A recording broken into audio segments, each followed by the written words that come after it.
chà khảm mồm lòng thầm ấy sái khảm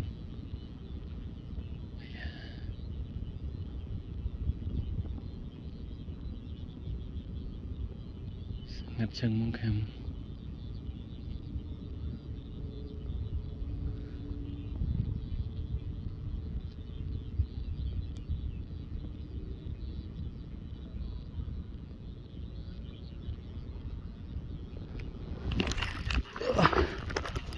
chủ